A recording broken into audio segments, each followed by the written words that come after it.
Let me begin by starting with some general remarks, then saying something about the governance, the global governance of finance, security, climate change, and to draw some conclusions. The world we live in clearly has recently witnessed the largest and most widespread financial crisis in nearly 80 years, the greatest world wealth-crushing event since 1929. What is the significance of this event? Most commonly, the calamity is seen through the prism of policy failure, albeit on a massive scale, a failure of corporate governance, the failure of financial risk models, or monetary policy. While there are elements of truth in each of these observations, comparatively less attention has been paid to the global governance dimensions of the recent financial crisis. Yet it is it's in the deficiencies of global financial governance arrangements that I think some of the most important lessons can be drawn. And my argument will be that these deficiencies in our governance arrangements are critical, but they're not sui generis. That is, they don't exist just in and of themselves.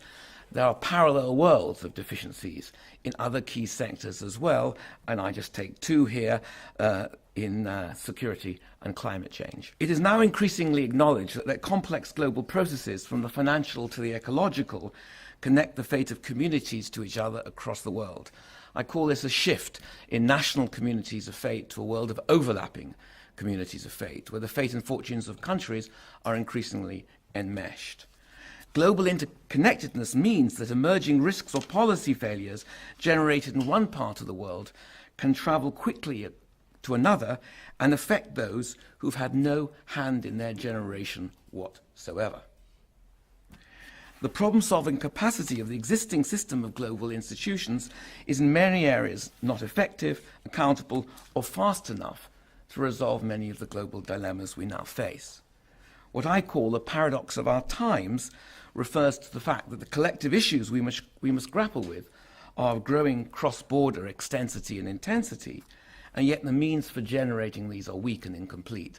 In other words, the paradox we face is increasingly global economic systems that stretch across borders of transnational global dimensions, and yet our systems of representation and identity remain stubbornly rooted to particular territories. While there are a variety of reasons for this, we could go into it, at root the problem I want to suggest is a problem of governance.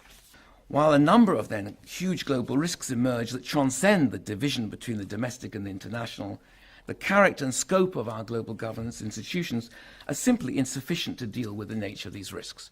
They're rooted in the 1945 settlement in a time period where the central concern of our global governance institutions was the issues of war and peace and the issues that defined the Bretton Woods institutions. The second problem can be called the responsibility problem. Put succinctly, the existing system of global governance suffers from severe deficits of accountability and inclusion. Less economically powerful states, and hence their entire populations, are either marginalized or excluded from decision-making altogether.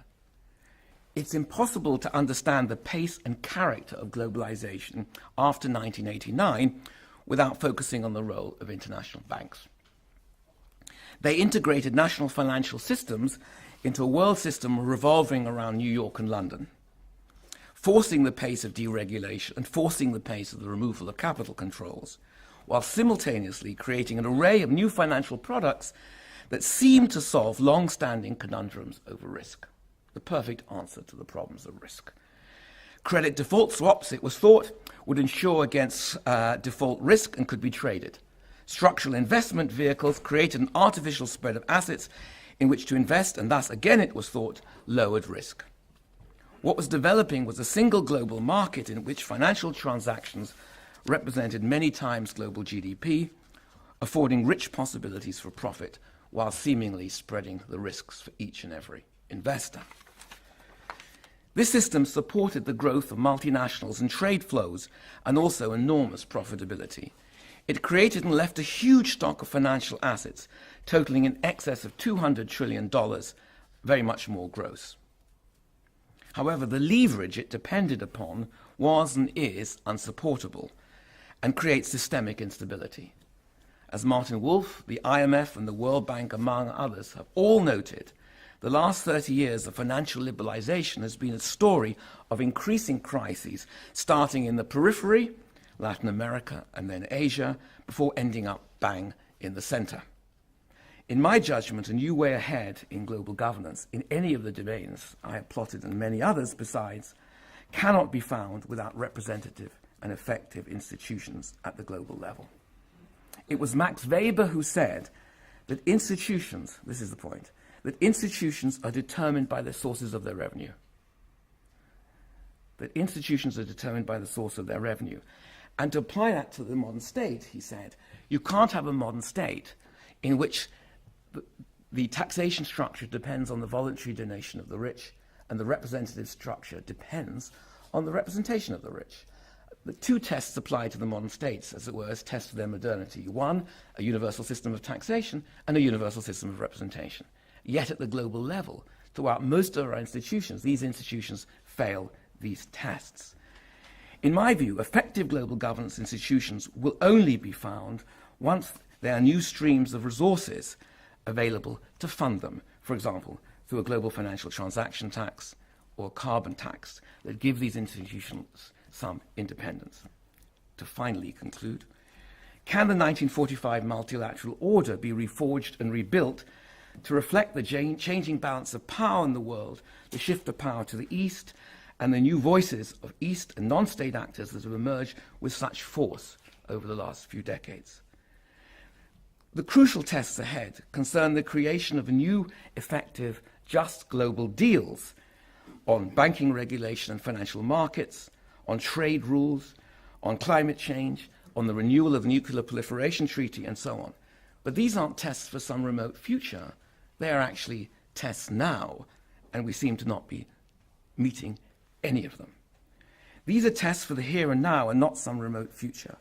We have a choice then between an effective and accountable rule-based multilateral order or the fragmentation of the global order into competing regional power blocks, all pursuing their own sectional interests. Or worse still, the spread of ungovernable parts of the world accelerating a vicious downward spiral of global ills. It's at best a pretty close call which direction we're heading in. Thank you very much.